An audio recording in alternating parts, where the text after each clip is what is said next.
믿음이 고백하겠습니다. 예수님 안에서 난 언제나 행복합니다. 예수님과 함께 기쁘고 즐겁게 삽니다. 이렇게 사는 우리 모두가 되기를 예수님의 이름으로 축원합니다. 하나님 말씀 사무엘하 18장 33절 말씀을 보도록 하겠습니다. 함께 18장 33절 말씀 읽겠습니다. 왕의 마음이 심히 아파 먼 위층으로 올라가서 우니라. 그가 올라갈 때 말하기를 내 아들 압살롬아, 내 아들 압살롬아, 차라리 내가 너를 대신하여 죽었다면 압살롬 내 아들아 하였더라. 압살롬의 죽음, 여태 제목으로 피차의 은혜를 나누고자 합니다. 여러분 모든 드라마, 영화, 연극, 소설 등 스토리 즉 이야기가 있는 것에는 항상 그 사건이 정점에 달려가는 클라이막스가 있습니다. 물론 그 이야기의 원인이 되는 발단이 있습니다. 그 다음에 그 발단이 어떻게 전개되어 가는가 전개 과정에 나오고 이 전개 끝에 위기가 있습니다. 갈등과 위기가 있어서 그 등장인물들 이야기 간에 어떤 다툼과 시비가 있게 되고 이것이 마침내 클라이막스를 향해 달려가다가 파국을 맞고 결말을 맞이하게 됩니다. 오늘 말씀에 나오는 압살롬의 반역 사건에도 이와 같은 발단이 있었고 전개가 있었고 갈등과 위기가 있었고 클라이막스가 있었습니다. 18장의 말씀은 바로 이 압살롬의 반역의 클라이막스를 이루는 사건이었습니다. 어떻게 이 사건이 시작이 되었습니까? 가장 근본적인 발단은 바로 다윗의 죄악이었습니다. 다윗이 우리아의 아내에게 반해서 그 아내를 범하고 우리아의 아내 남편이었던 우리아를 전쟁터에 나가 죽게 합니다. 이것이 하나님 보시기에 악했고 다윗은 자신의 죄의 결과로 하나님 앞에 징계를 받아야만 됐습니다. 결국 그 다윗의 집안에서 피가 흐르게 할 것이고 칼이 끊이지 않을 것이라고 얘기했습니다. 모든 백성들 앞에서 수치를 당하게 될 것이라고 얘기했는데 이것이 영적인 원인이 되었습니다. 그리고 이것이 보다 구체적인 원인이 된 것은 바로 암논의 정욕이었습니다. 다윗의 큰아들이었던 암논이 압살롬의 누이 다말을 좋아하게 됩니다.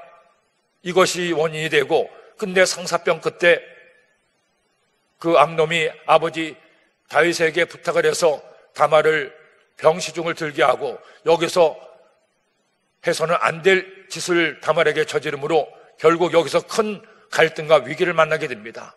이때 이를 갈고 칼을 갈던 다말의 누이였던 오빠였던 압살롬이 결국 기회를 보고 때를 엿보다가 마침내 암논을 죽이게 되고 형제간의 고륙상쟁의 비극이 다윗의 집안에 일어나게 됩니다.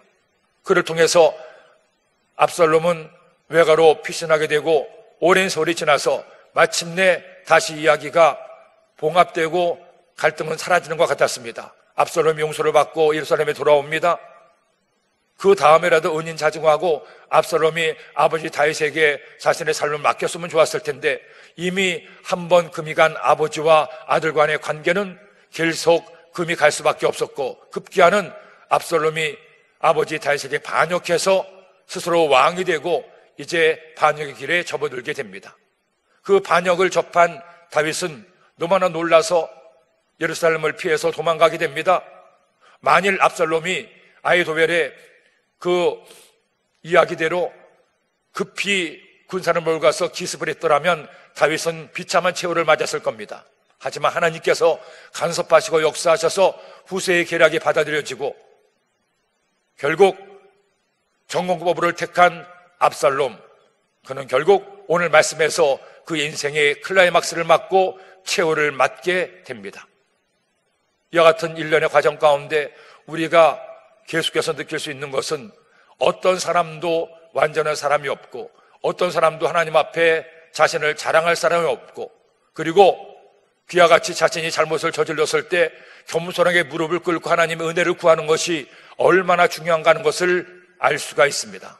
압살롬도 다윗도 아버지와 아들로서 똑같이 죄를 범하고 실수를 했습니다.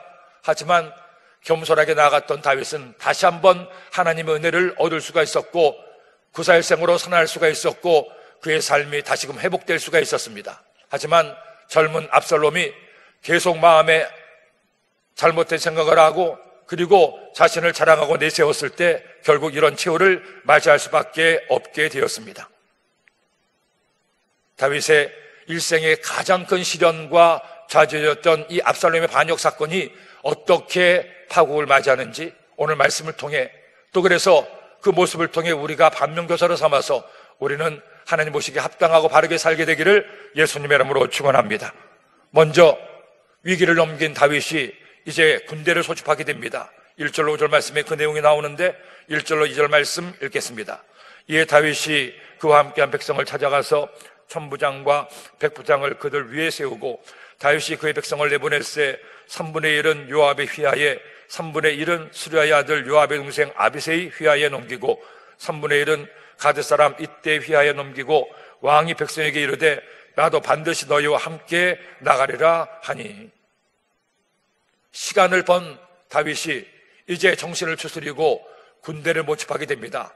반역한 압살롬의 군대에 맞서 싸워서 왕권을 지키기 위해서입니다. 나라를 지키기 위해서입니다. 그러자 다윗을 따르던 수많은 군사들이 모이게 됩니다.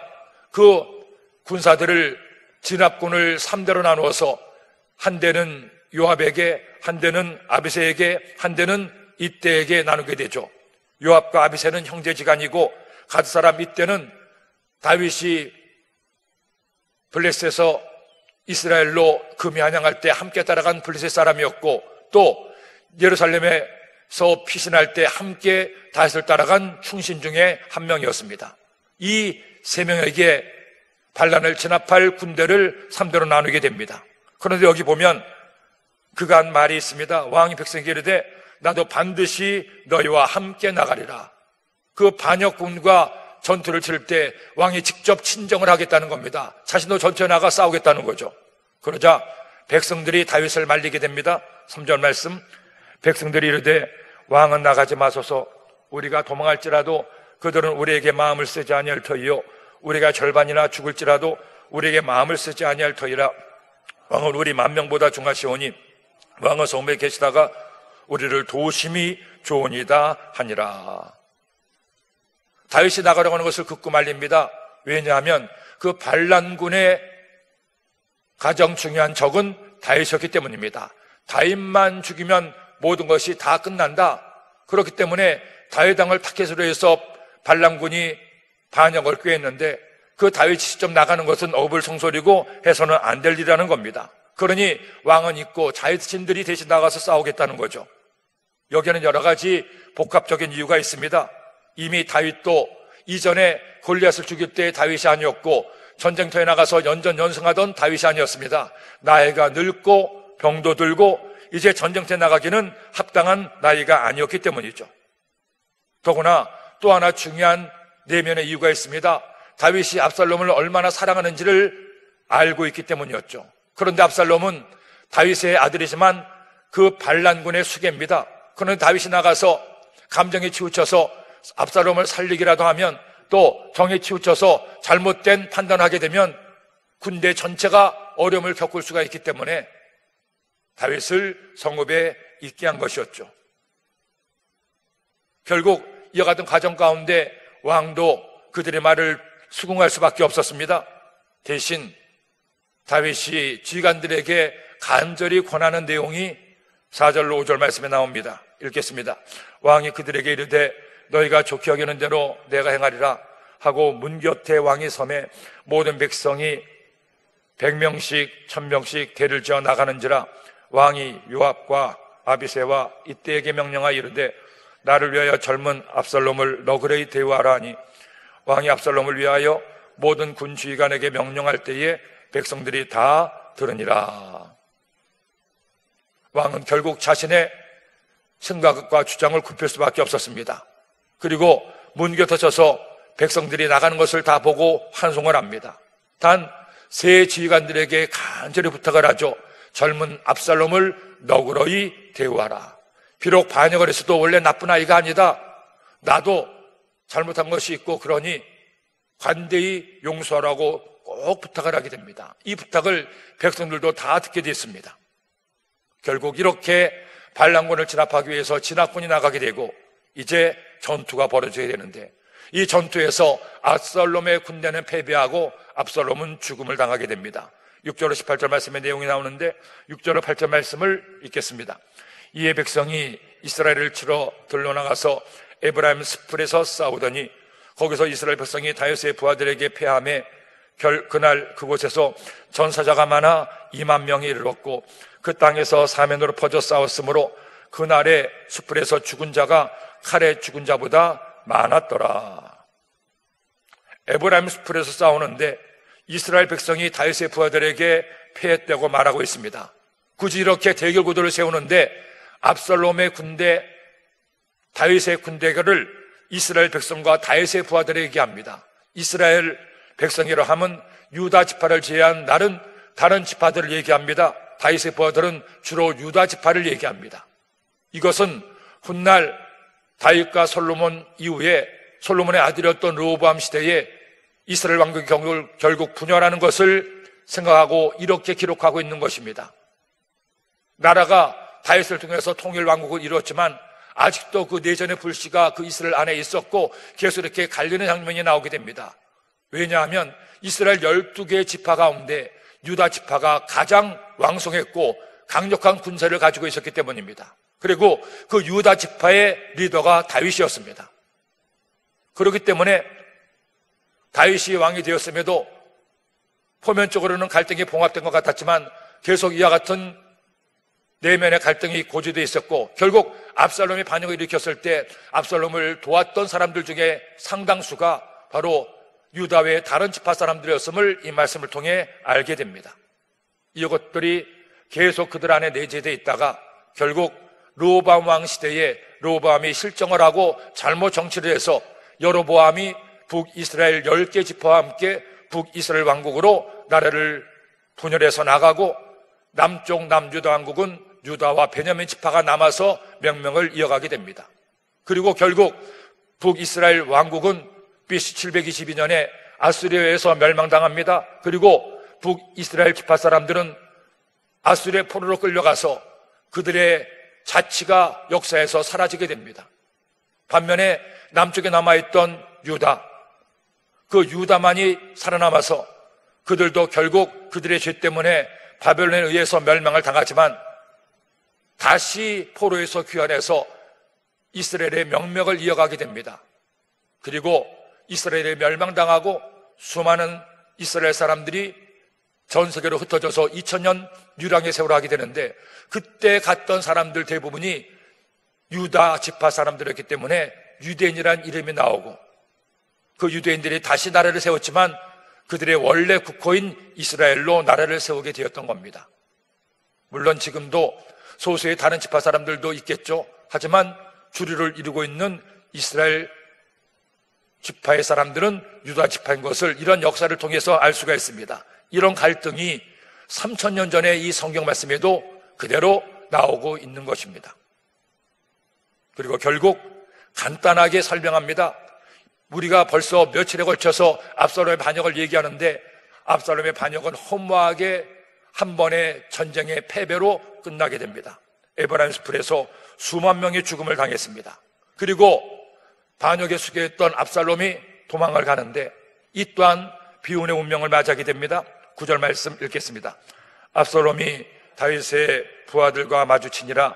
압살롬의 노새를 탔는데 그 노새가 큰 상수리나무 번성한 가지 아래로 지날 때에 압살롬의 머리가 그 상수리나무에 걸림에 그가 공중과 그 땅 사이에 달리고 그가 탔던 노새는 그 아래로 빠져나간지라.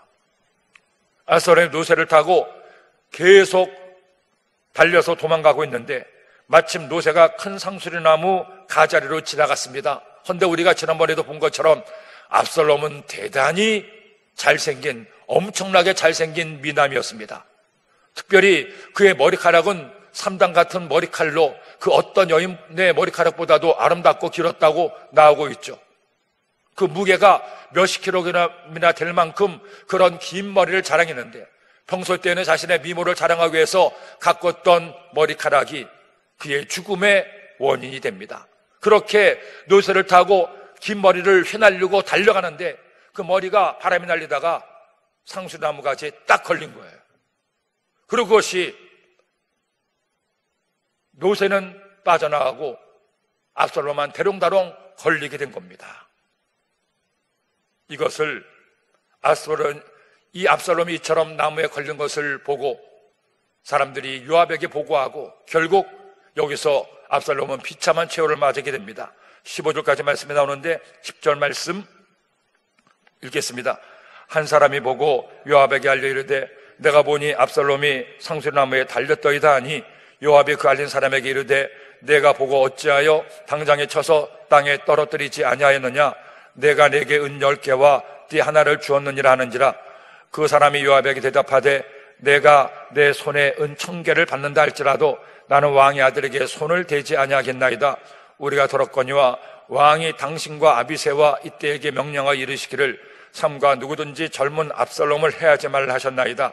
아무 일도 왕 앞에는 숨길 수 없나니 내가 만일 거역하여 그의 생명을 해하였더라면 당신도 나를 대적하였으리다 하니 요압이 이르되 나는 너와 같이 지체할 수 없다 하고 손에 작은 창 셋을 가지고 가서 상수리나무 가운데에서 아직 살아있는 압살롬의 심장을 찌르니 요압의 무기를 든 청년 10명이 압살롬을 에워싸고 쳐 죽이니라. 요압이 보고를 받고 나서 왜 압살롬을 죽이지 않느냐 물어봤을 때 그 사람이 얘기를 합니다. 왕의 명령이 있었는데 압살롬을 죽이지 말라는 명령이 있었는데 내가 어떻게 죽일 수가 있겠습니까? 아무리 많은 상금을 줘도 나는 왕의 명을 어길 수가 없습니다. 아직까지도 다윗 왕의 명령이 백성들에게 먹히고 있음을 알려주는 내용입니다. 하지만 요압은 달랐습니다. 결국 요압은 다른 사람에게 맡기지 않고 반역의 수괴였던 압살롬에게 가서 직접 압살롬의 심장을 찌릅니다. 그러자 다른 청년들 10명이 압살롬을 함께 죽이게 됩니다. 여러분, 이 요압을 보십시오. 계속해서 요압이 다윗 왕의 명령을 어기는 내용이 나옵니다. 이전에 브나이를 죽일 때도 마찬가지였습니다. 그는 아닌 것처럼 하고 가서 그를 암살하기도 했고 또 왕이처럼 간곡하게 명령을 했는데도 자신의 판단에 따라서 요압이 압살롬을 죽이게 됩니다. 물론 그의 전략적 판단도 있었을 겁니다. 왕은 압살롬을 죽일 수가 없을 거야. 하지만 이 압살롬을 살려두면 언제 또 반역이 일어날지 몰라. 그를 왕으로 세우자고 사람들이 그에게 모일지 몰라. 그러니 어차피 반란의 씨앗은 없어야 된다. 왕이 할 수 없으니 내가 할 수밖에 없다 하는 정무적 판단에 따라서 그를 죽일 수도 있었습니다. 그것도 일리가 있는 이유일 수가 있습니다. 하지만 또 하나, 이 요압의 지난 시간 동안의 상황을 보면 그는 잔인하고 냉정했음을 알게 됩니다. 사람의 목숨을 경히 여기고 왕의 명령도 어길 만큼 그는 냉정하게 그리고 잔인하게 압살롬을 찔러 죽이고, 압살롬을 죽이는 것은 압살롬만 죽이는 것이 아니라 다윗의 마음을 갈기갈기 찢어놓는다는 것을 알 텐데도 그는 이와 같이 냉정함으로 압살롬을 죽인 것을 볼 수가 있습니다. 뭐니 해도 요압의 가장 큰 문제는 아무리 아버지였던 다윗 왕이라고 하더라도 다윗이 모든 백성들 앞에서 또 세 지휘관에게 공개적으로 명령한 명령에 불순종했다는 겁니다.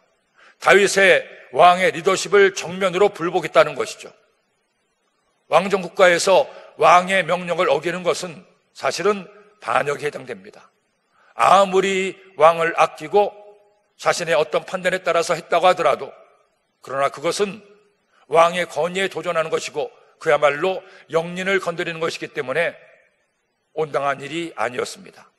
결국 요압이 결정적으로 압살롬을 죽인 이 사건이 훗날 요압 집안의 멸망의 원인이 되기도 합니다. 유명한 말이 있지 않습니까? 칼을 쓴 자는 칼로 망한다. 이 요압을 가만히 보면 요압이 요즘 소위 얘기하는 사이코패스나 소시오패스가 아닌가 하는 생각을 하게 됩니다. 너무 잔인하게 아무 가책 없이 냉정하게 사람들을 죽이는 내용이 계속 나오게 됩니다. 다윗의 명령에 따라 했다면 그나마 다윗에게 큰 충신이 될 텐데 이렇게 계속 다윗의 명령에 불복하고 자신의 세를 불리게 되니 필연적으로 그는 멸망할 수밖에 없었습니다. 요압이 오랜 전쟁터에 나가서 그렇게 전쟁을 했을 때 그의 마음도 잔인해지고 냉정해지지 않았나 하는 생각도 하게 됩니다. 이른바 외상 후 스트레스성 장애가 있지 않습니까? 이라크 전쟁에 나갔던 많은 군인들이 다시 돌아와서 일상생활을 회복하지 못하고 집안에 큰 어려움을 끼치고 가정에 큰 분란을 가지게 되는 일이 그때는 몰랐지만 목숨을 위협당하고 사방에서 사람들이 죽어나가고 이런 것들을 보면서 그때는 지났는데 그것이 자신도 모르는 사이에 큰 스트레스가 되고 마음에 장애를 가져와서 자신도 폭력적이 되고 밤에 잠을 자지 못하고 큰 상처로 남게 된다는 것입니다. 그 마음의 상처를 치료해야 몸도 다시금 회복될 수 있는데 이것이 이라크전 이후에 이 미국에서 군인들에게 큰 사회적 문제가 되었다고 하는 보고를 본 적이 있습니다. 여튼 여러분, 하나님께서 우리 사람을 만드실 때는 착하고 선하고 남을 배려하고 존중하게 만들었고 사람 누구에게나 가지고 있는 양심이 그와 같은 선하고 착한 마음을 응원하고 있습니다. 그런데 그렇지 않고 우리가 사는 것이 힘들다고 내가 살아보겠다고 나를 위해서 남을 해치고 상하게 하고 아프게 하면 그래서 남을 넘어뜨리고 내가 잘 될지 몰라도 그것이 결국 나에게 독이 될 수밖에 없다는 것입니다. 모름지리 사람은 하나님께서 만드신 형상과 모양대로 바르고 착하고 선하게 살아야 됩니다. 그것이 내 마음을 평안하게 하고 내 삶을 더 윤택하게 합니다. 그렇게 사는 여러분 되기를 예수님의 이름으로 축원합니다. 안타깝게도 요압은 그렇지를 못했고 그것이 또한 요압의 멸망의 원인이 될 수밖에 없었습니다. 보십시오. 계속해서 요압이 어떤 짓을 저지르는지 16절로 18절 말씀 읽겠습니다. 요압이 나팔을 불어 백성들에게 그치게 하니 그들이 이스라엘을 추격하지 아니하고 돌아오니라. 그들이 압살롬을 옮겨다가 숲을 가운데 큰 구멍에 그를 던지고 그 위에 매우 큰 돌무더기를 쌓으니라. 온 이스라엘 무리가 각기 장막으로 도망하니라. 압살롬이 살았을 때 자기를 위하여 한 비석을 마련하여 세웠으니 이는 그가 자기 이름을 전할 아들이 내게 없다고 말하였음이더라. 그러므로 자기 이름을 기점하여 그 비석에 이름을 붙였으며 그 비석이 왕의 골짜기에 있고 이제까지 그것을 압살롬의 기념비라 일컫더라. 압살롬은 제대로 장사도 치르지 못한 채 그 구덩이에 파묻힌 채 돌무기들을 쌓았습니다. 이것은 이스라엘의 전통적인 장례 방법이 아닙니다. 비석도 하나 세울 곳이 없어서 압살롬의 생전에 세웠던 그 비석이 압살롬의 기념비로 남을 만큼 그는 죽은 다음에도 대접을 받지 못하게 됩니다.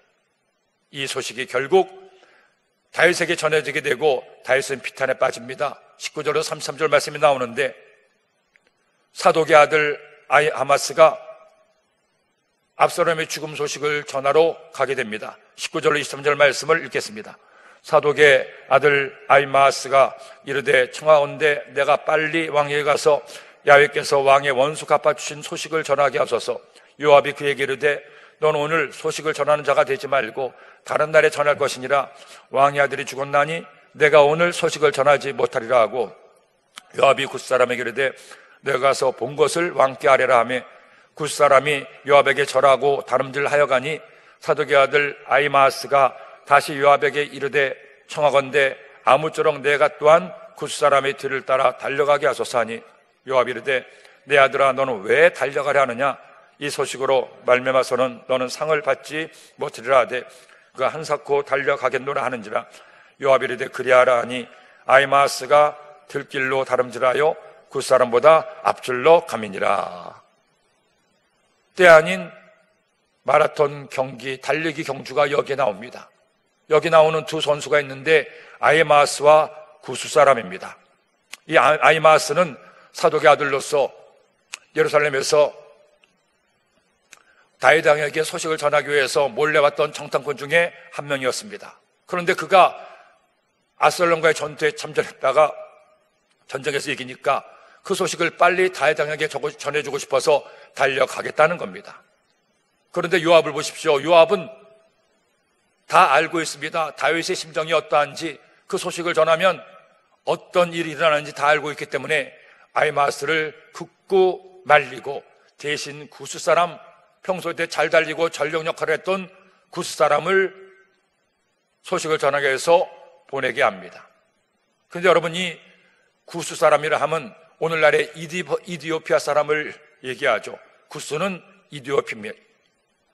그런데 이 이디오피아는 지금도 전통적으로 마라톤 강국이고 장거리 달리기의 강국입니다.